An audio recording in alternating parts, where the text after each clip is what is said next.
Gloire au Seigneur. Vous nous arrivez de la France. Oui, de Paris. De Paris. Ouais. Vous avez 2 grands témoignages à donner. J'en ai beaucoup même. Pas que 2, mais je vais prendre que 2 pour le moment. Voilà. Et le Seigneur continue de faire des merveilles dans ma vie. Alléluia. Parce que moi déjà, quand ma copine m'a parlé, je ne croyais pas que j'étais très malade. J'étais très malade. C'est dimanche, je suis en train de... J'ai acheté une maison en Hongrie, c'est à neuf. Je n'ai pas eu de soucis. Je suis d'à Boisseau et je suis allée construire une villa à Boisseau. J'ai mis mon cousin sur la maison. Je vous ai même envoyé les photos. Et mon cousin est en train de bouffer mon argent. Les témoins, les ciments, il me dit envoie ça. Quand j'envoie, je vois que la clôture déjà m'a pris tant d'argent que je ne comprenais rien. Et malgré ça, j'ai continué de faire la fondation. Quand la maison est montée, j'ai vu que vraiment l'argent était plus que tout et j'avais plus d'argent. Donc je suis venue le voir, j'ai dit vraiment on va arrêter les travaux parce que je n'en peux plus. Quand j'aurai les moyens, on va continuer. Il n'a pas apprécié. Donc il est allé au Burkina. Il allait prendre des gris-gris. Il est venu mettre devant la maison. Moi je suis à Paris, mon maçon m'appelle, il dit qu'il est malade. Moi, j'ai envoyé l'argent pour le faire soigner. Je ne comprends rien. Je ne comprends pas ce qui se passe. Il fait les examens, on ne voit rien. Mais quand il est chez lui, ça va. Quand il va au chantier, il est malade. Les apprentis sont malades. Je ne comprends rien. Un jour, il m'appelle, il me dit, ah, je ne peux plus marcher. Et toi, là-bas, comment tu vas? J'ai dit, non, moi, ça va. Le jour qu'il m'a posé la question, et toi, comment tu vas? J'ai dit, ça va. Le lendemain, je me couche, je me réveille. Je vais faire pipi dans la nuit, je me lève, je n'arrive pas à descendre mon pied. Je sens qu'il y a une bête qui est en train de marcher dans mon pied de mon côté gauche. Là, je n'arrive pas à ouvrir la photo. Et de mon côté gauche jusqu'à monter dans ma tête. Et ça fait si comme que c'était une bête qui me marchait partout, qui était en train de me bouffer. J'avais mal au cœur, j'avais mal au rein. Et je ne comprenais rien. Mon mari me dit, mais arrête de faire ta comédie. Je dis, ben non, c'est pas une comédie, je souffre. Je ne pourrais pas aller au travail. Il faut que tu appelles ma patronne, parce que je ne peux pas partir. Je garde les enfants, il n'y a pas d'ascenseur. Je ne pourrais pas monter les escaliers. Et le jour que j'ai dit ça, ben, paf, c'était parti, c'est la maladie qui a commencé. Ça n'allait plus. Comme je suis catholique, j'étais céleste avant, comme je vous ai dit. Après, avant mes parents sont catholiques, j'étais catholique, moi je suis rentrée au céleste avant moi-même. Donc, j'ai appelé le prêtre qui est venu, il a prié pour moi, et tout. Mais ça n'allait pas. Ça a continué vraiment à empirer. La maladie s'empirait. J'ai un ami qui m'appelle, il appelle Thérèse. Ah, là, je n'arrive plus à marcher, hein. Ça ne va plus. 1 mois, 2 mois. Elle me dit, ah, moi j'ai découvert un homme de Dieu. Je dis, moi, vos histoires là, je ne suis pas dedans. Je ne sais même pas ce qu'on m'a fait. Donc, moi, je sais que ça là, il y a quelque chose qui se passe. Mais l'homme de Dieu me dit d'envoyer l'argent. Là, mes finances sont difficiles. Je n'ai pas d'argent. Donc, je ne peux pas. Elle m'a dit, non, essaye. J'ai dit, non, je ne peux pas. En tout temps, j'appelle une tante qui est bien ici, qui m'aime bien. Elle m'a appelé bizarrement, elle dit, ah tante, mais je suis malade, que je n'arrive pas à marcher. Elle dit, bon, j'ai compris. Mais je vais parler avec un monsieur qui voit clair. Quand tu es malade, on cherche toutes les solutions. Quand elle a appelé le monsieur à Béoumi, le monsieur dit, je suis allé en esprit sur son terrain. Ils ont mis un médicament. Heureusement que ce n'est pas elle qui a été la première à marcher sur le gris-gris. Sinon, elle allait mourir parce qu'elle est programmée pour le 27 juillet. Quand il a dit ça, j'ai commencé à avoir peur. Elle m'a appelé, elle m'a dit. J'ai appelé ma copine, je lui ai expliqué. Quand j'ai expliqué à ma copine, elle dit, mais ça c'est quelle histoire? J'ai dit, mais l'histoire devient grave. J'ai dit, l'histoire devient grave, donc je ne comprends pas. Bref. Donc vraiment, c'était compliqué. Compliqué. On m'a mis dans l'avion, on m'a emmené. J'ai hésité. Je dois venir au chemin du ciel. J'ai dit non, on m'a dit qu'il y a quelqu'un qui guérit. Non, je vais aller chez cette personne.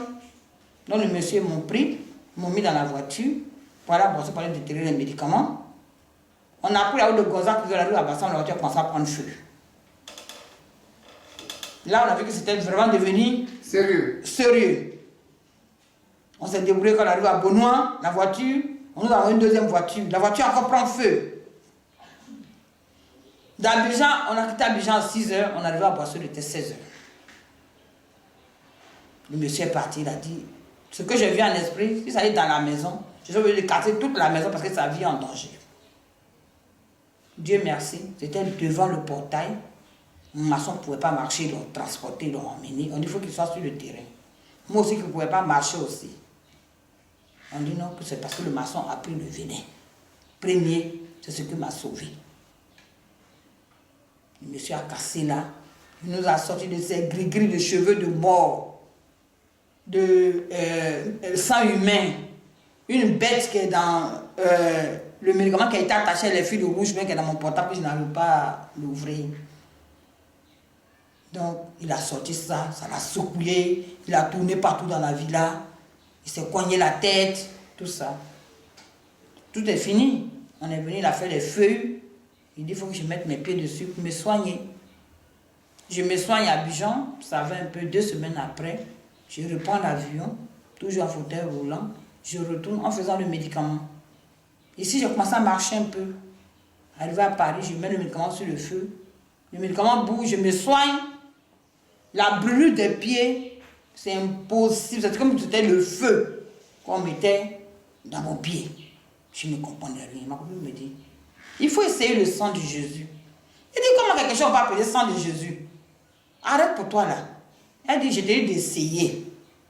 Il dit, non, moi je suis Saint Thomas. C'est un des choses là, moi je ne suis pas dedans. Je vais à l'église, mais sang de Jésus, tout ça, comment quelque chose peut s'appeler sang de Jésus? Moi, c'est qu'il y a huile sainte, il y a tout, mais je ne peux pas essayer. Elle dit, prends, il faut prier. Il dit, mais comment il fait pour avoir ça? Elle dit, il faut appeler, voilà tel numéro, appelle Péki. Donc quand j'ai appelé, d'abord il me dit, va sur le chemin Dieu, va sur le YouTube. Je regarde YouTube, il y a quelqu'un qui est en soutane. Elle dit, ah Thérèse, ce sont des célestes, encore ceux-là. Ah Thérèse, où tu m'amènes là, c'est trop compliqué. Les célestes encore. Moi j'étais à Bon Berger, j'étais à Saint-Michel, j'ai fait Vlisly-Plage avec Edmond Jacob.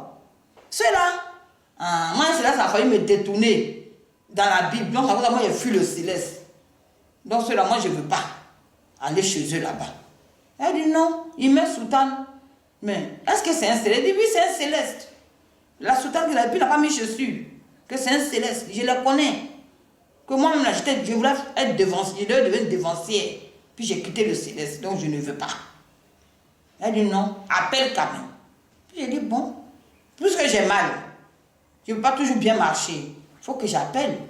Donc j'ai appelé Papa Péki. Je l'ai eu. J'ai expliqué mon histoire. Il m'a dit d'accord, on va te faire votre fonds volontaire. Donc j'ai fait, ne serait-ce que 20 €. J'ai envoyé. Il dit, on va essayer pour voir. Et puis, on m'a envoyé les éléments. On m'a programmé. On m'a dit de payer une sainte. Et œufs, lait. Il dit, ah, ça là, ça peut guérir quelqu'un. D'accord, on va voir.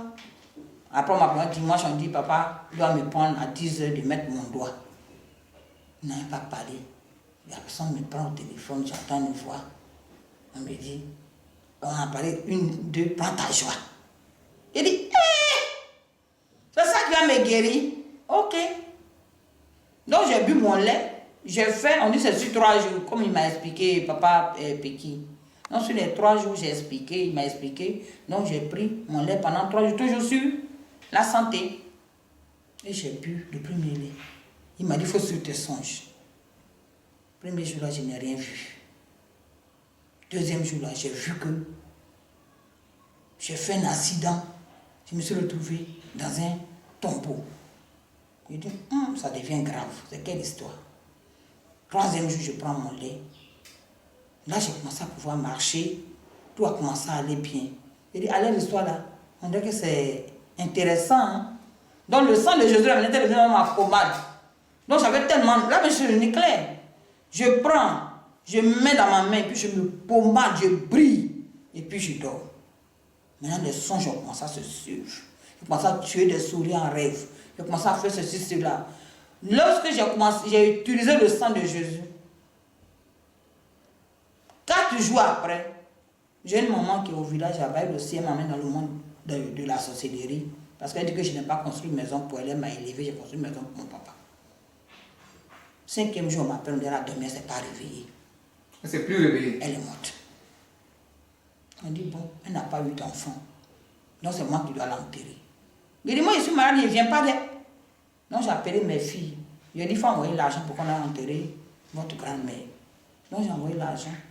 Et puis, ils ont fait les nécessaires. Moi, mais je ne suis pas venue. Donc vraiment, c'est pour dire que le Dieu après ne les peut pas 4 jours, vous êtes sorti de la chaise roulante. Je suis sortie de la chaise roulante. Vous marchez J'ai marché correctement. Seulement qu'aujourd'hui, j'ai encore des petites douleurs. Mais en tout cas, tout va bien. Maintenant, tout va très bien. Vous étiez en chaise roulante? J'étais en chaise roulante. Donc marchez un peu, on va vérifier. Et là, je marche. Moi, quand je me lève, j'ai un peu de difficulté. Mais je marche. J'ai le pied qui est là. Je marche. Je marche. Voilà. Je marche. Voilà. Ok. Je marche. Ok. Plus rien. Plus rien. Vraiment, ce sont les... Quand les choses se font, après, ce sont les...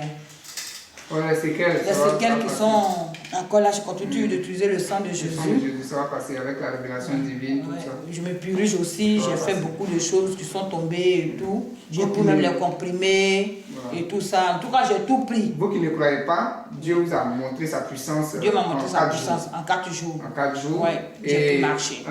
Dieu encore va vous démontrer que c'est lui. Il va me qui a démontrer choisi. encore que c'est lui qui a choisi. Maintenant, pour mes papiers, nationalité. Depuis, je demande nationalité. Quand je mets déposer le dossier, on me tourne ici, on me tourne ici, on me tourne ici. On me tourne ici, on me tourne ici. Je ne sais pas comment faire. Tout le temps, on me tourne, on me tourne, on me tourne, on me tourne. Quand j'ai connu le Dieu de Papa Florian, un matin, monsieur, j'ai appelé ma copine, il dit, mon papier là, j'ai déposé la préfecture depuis, on ne m'appelle pas. Un jour, je les ai appelés, on dit, mon papier est perdu. On ne me retrouve pas dans l'ordinateur. On dit, Ewo, on ne me retrouve pas. Anze, on ne me retrouve pas. Aka, on ne me retrouve pas le nom de mon mari. Il dit, mais je suis mariée à un Français. Je ne peux pas. Mon dossier ne peut pas se perdre comme ça. J'ai pris ça, j'ai parlé dessus. Je dis, je m'en vais à la préfecture. Elle dit, bon, tu n'as pas de rendez-vous. Je dis, je vais partir quand même. Ils vont me retrouver aujourd'hui là. Sur le chemin, comme la préfecture n'est pas loin de chez moi. J'ai commencé à parler, bombarder la prière jusqu'à Dieu va vous. Moi, je vois ta puissance, je ne te connais pas. Hein? On a parlé de toi, j'ai vu déjà un premier miracle par mon pied. Là, je vais voir le deuxième miracle. Je vous assure. Je suis arrivé à la préfecture, on ne reçoit pas les gens, on m'a reçu, on a trouvé mon papier. On a trouvé le papier qui est perdu. On a trouvé le papier qui est perdu d'ordinateur. Gloire au Seigneur. Là, ça est en bonne foi. En bonne Jusqu'à foi. ce que je parte, j'espère que Dieu va Florent, va te prendre la nationalité là, je vais la prendre. Alléluia. Mais là, il y a un témoignage. Troisième témoignage encore. Mon travail, on dit apothéose. J'ai appelé papa Peki. Il dit, papa, mon travail est gâté. Dans 3 mois, je m'ai habitué, je n'ai pas l'argent. Je n'ai pas de travail, je fais comment? Il dit, il faut faire offrande. Ma copine m'appelle. Elle dit, bon, on est dans la semaine que papa a décrété pour le travail, pour le succès et tout ça. Il dit, moi, il a appelé papa Peki. Elle dit, non, quand je ne t'ai pas, tu ne m'écoutes pas. Il faut faire le programme. Il dit, ce n'est pas de programme. Il faut que le papa prie pour moi. Moi, j'ai fait mon offrande volontaire. Ma patronne a mis mon annonce, c'est garde d'enfant. Dès qu'elle a mis net, une première famille m'a appelé. Et papa, où est ma verre là? C'est pas moi qui décide le salaire. Toi, tu dois avoir construire une maison de Bassam là. Moi là, je n'ai pas salaire, je n'ai rien. Si tu veux que je vienne aussi payer ce que tu as dit là un jour là, il faut que tu me donnes travail, bon travail. Mais moi, je ne choisis pas le prix. Il faut que ce soit toi qui me... Tu sais ce que tu vas me donner comme travail, tu vas me pousser aussi à venir construire ta maison, la maison de Dieu. Donc quand j'ai dit ça, je suis parti à l'entretien. Quand la personne m'a vu, il a dit que je vous prends au travail. Mais voici le salaire que je vous propose. Je suis venu, j'ai réfléchi, j'ai dit, ah le salaire là vraiment. J'ai oublié que j'ai dit à Dieu de me... Donc, quand je suis sorti, j'ai commencé à douter. Dit, ah. Donc j'ai dit ça, mais vraiment le travail, l'argent là, il y a 3 enfants, et puis le salaire est peu 1700 €, 1600 €, que moi je ne veux pas. Quand j'ai dit ça, quand j'ai voulu m'appeler, il dit, vous êtes d'accord pour le travail? J'ai dit oui. Une semaine après, je dis, bon, au-dessus, j'ai décidé à prendre le travail. Le gars m'appelle, me dit, non, on a eu une crèche, on ne peut plus vous donner le travail. J'ai dit, tout ça, c'est que le Dieu Papa Florent est en train de préparer quelque chose d'autre. Donc ça dure, quand les 3 mois sont en train de finir. Je dois bientôt venir. Je n'ai pas de travail, je n'ai pas signé de contrat. Si je retourne en septembre, je fais comment? Les charges sont là-bas. J'ai appelé Papa Péki. Papa Péki, je vais encore me programmer parce que je n'ai pas de travail. Mon travail là, l'autre là qu'on m'a donné là, c'est parti. Je veux un deuxième. Je vous jure, il me reste 2 jours pour venir, j'ai signé un contrat. Amen. Alléluia. Alléluia. Amen. Le contrat de travail est signé. Le contrat, j'ai ça, le contrat de travail est signé. J'ai le papier. Donc, dès qu'elle est là-bas, je suis venu pour 1 mois et demi. J'ai dit, je viens me reposer parce que je suis fatigué. J'ai là-bas le 13 ou le 14, je travaille. Alléluia. Maintenant, mon témoignage même encore. J'ai mon ami qui m'a envoyé sa femme qui travaille à l'ONU. À l'ONU, aux États-Unis. Dakar, États-Unis. La fille, mon frère là, mon ami là a perdu son grand frère. Ils sont venus faire l'enterrement. Il est mort à Paris, ils sont venus faire l'enterrement ici. La fille venait de s'en voir sa soeur. En étant sa soeur, ils ont beaucoup de biens. Les papas avaient les moyens, sans dire le nom. Donc, je discute aujourd'hui les biens. Donc, ça fait que c'est devenu une affaire de sorcellerie. Elle allait voir sa soeur. Elle sort de la bête, vient de la mal à la tête. Elle tombe. C'est fini. On l'a rapatriée, elle est tombée dans le coma. L'autre nous dit non, il faut l'amener à Paris. On l'amène à Paris. Mon jeune frère, un avion médicalisé. Dans un avion médicalisé. Mon jeune frère qui pleure, qui m'appelle. Tu es mon seul sauveur en France. En tant que je ne connais pas encore Papa Péki. C'est ma première fois de venir ici. Je ne connais pas Papa Florian. Je ne connais personne. Mais j'ai mis ma confiance en Dieu Papa Florian parce que tout ce qu'il a fait pour moi là, je dis, il peut faire pour la femme de mon ami. J'ai mis ma confiance. Quand il m'a appelé, il dit, moi, j'ai un seul remède. C'est le sang de Jésus. Je prends et je trouve à l'hôpital. Donne-moi le nom de l'hôpital. Où il est là. On porte des blouses, on ne doit pas rentrer. Plein d'appareils. Elle est dans le coma, elle est couchée là-bas. Il faut rentrer 1 à 1. J'ai dit à mon frère, on va faire comment? À ce moment, je n'ai même pas appelé Papa Péki. Puis je suis rentré avec le sang de Jésus. J'ai frotté sur ses bras. Sur le truc là. Parce qu'il y avait des caméras partout. J'ai dit, on fait quelque chose. Mais quand on sort, on s'en appelait Papa Péki. J'ai oublié qu'il fallait me aussi dans sa bouche. J'ai frotté partout. Sur les lits là. Et puis sur ses bras là. Et puis on est parti appeler Papa Péki. On l'a appelé.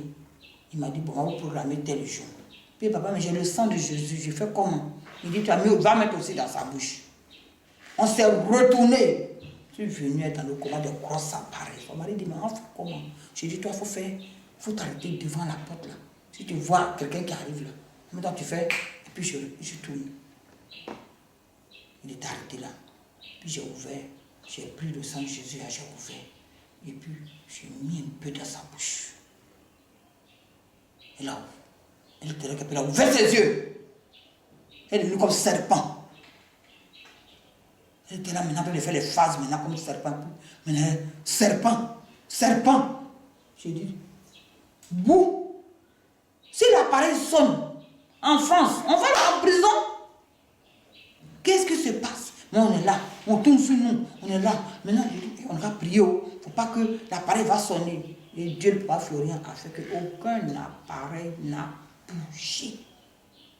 Et aujourd'hui... Comment elle bougeait comme un serpent? Elle bougeait comme un serpent. Et on sait que c'est un serpent qui t'en est. C'est du vaudou même qui t'en est. Elle a ouvert ses yeux.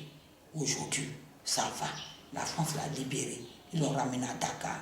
Elle s'établit doucement. Elle se rétablit doucement.